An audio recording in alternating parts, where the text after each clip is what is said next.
तो चलिए आज बात करते हैं एक ऐसी घटना की जिसने न सिर्फ ईरान बल्कि पूरे मिडल ईस्ट में हलचल मचा दी। ये कहानी है ईरान के सर्वोच्च नेता की हत्या की। तारीख थी 28 फरवरी 2026 और तेहरान का आसमान अचानक धमाकों से गूंज उठा। एक बहुत बहुत बड़ा हवाई हमला हुआ था।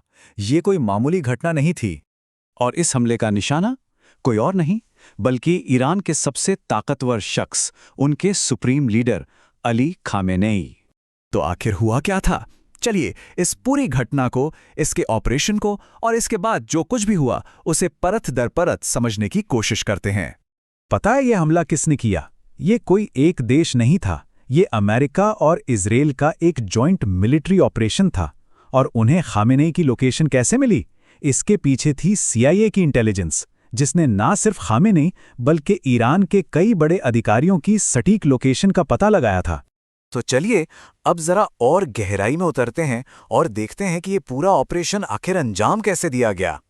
देखिए, ये सब अचानक नहीं हुआ। इसकी तैयारी महीनों पहले से चल रही थी। CIA खामेनेई की हर एक हरकत, हर एक पैटर्न पे नजर रखे हुए थी। फिर वो दिन आया, 28 फरवरी सुबह के 8:10। इजरायली जेट्स ने खामेनेई के कंपाउंड पर एक के बाद एक 30 बम गिराए। सोचिए, दिन के उजाले में इतना बड़ा और साहसी हमला। इसके बाद तो पूरी दुनिया में कंफ्यूजन फैल गया। ईरान कह रहा था कि खामेनेई बिल्कुल ठीक हैं, सुरक्षित और स्वस्थ हैं। दूसरी तरफ अमेरिका और इजराइल दावा कर रहे थे कि वो मारे जा चुके हैं। ये खींचतान घंटों चली और फिर अगली सुबह 1 मार्च को ईरान के सरकारी मीडिया ने खुद इस खबर की पुष्टि कर दी। खामेनेई की मौत हो चुकी थी और 40 दिन के राष्ट्रीय शोक का ऐलान कर दिया गया। ये हमला सिर्फ खामेनेई पर नहीं था, इसमें भारी जानी नुकसान हुआ।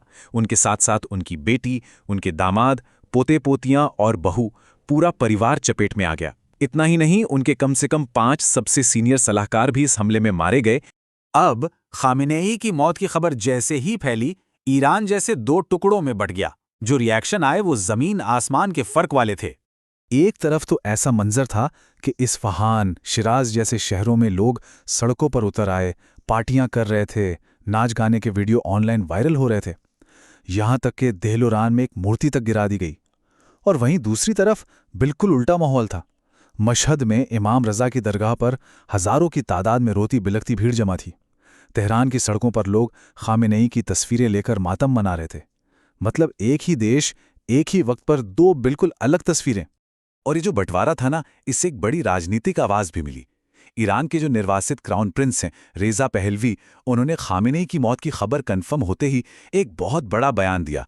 उन्होंने कहा, ये इस्लामिक गणराज्य का अंत है। तो ये तो हुई ईरान के अंदर की बात, पर बाहर दुनिया भर में क्या रिएक्शन था, चलिए देखते हैं। उम्मीद के मुताबिक ही दुनिया भी साफ साफ 2 खेमों में बटी हुई दिखी। अमेरिका और इजराइल ने तो इसकी तारीफ की। ट्रंप ने कहा ये ईरान के लोगों के लिए न्याय है, और नेतन्याहू ने कहा कि जिसने इजराइल को खत्म करने की कोशिश की वो खुद खत्म हो गया। दूसरी तरफ चीन और रूस ने इसकी कड़ी निंदा की। चीन ने इसे ईरान की संप्रभुता पर हमला बताया और पुतिन ने तो इसे एक क्रूर हत्या ही कह दिया। यूरोपियन यूनियन थोड़ा संभल कर बोला। उन्होंने कहा कि शायद ये एक अलग ईरान के लिए रास्ता खोल सकता है। और हमास और हिजबुल्लाह जैसे ग्रुप्स, उन्होंने तो मातम मनाया और बदला लेने की कसम खाई।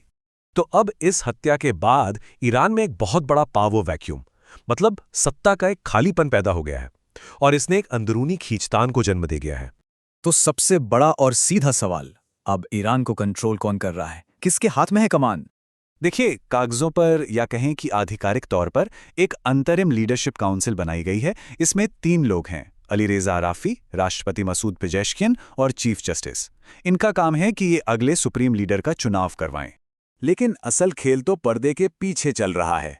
ईरान की सबसे ताकतवर force, Islamic revolutionary guard corps, जिसे IRGC भी कहते हैं, वो इस पूरी कानूनी प्रक्रिया को साइड करके जल्द से जल्द अपनी पसंद का नेता लाना चाहती है। और खबरें ये भी हैं कि मिलिट्री कमांड के अंदर भी बहुत कन्फ्यूजन और अफरा तफरी का माहौल है। और ये संकट सिर्फ सुप्रीम लीडर के पद के खाली होने का नहीं है, ये उससे कहीं ज्यादा बड़ा है। याद रखिए, उन हमलों में ईरान के कई और टॉप के अधिकारी भी मारे गए थे, जैसे आर्म्ड फोर्सेस के चीफ ऑफ स्टाफ, IRGC के ग्राउंड फोर्सेस के कमांडर, यहां तक कि रक्षा मंत्री भी। मतलब ईरान का पूरा टॉप लीडरशिप एक झटके में खत्म हो गया। तो अब हम एक बहुत बड़े सवाल के मुहाने पर खड़े हैं। क्या ये घटना ईरान को एक नए रास्ते पर ले जाएगी, या फिर ये एक बहुत बड़े और शायद विनाशकारी युद्ध की शुरुआत है? इसका जवाब तो भविष्य ही देगा। लेकिन एक बात तय है, पूरी दुनिया ने अपनी सांसें रोक रखी हैं।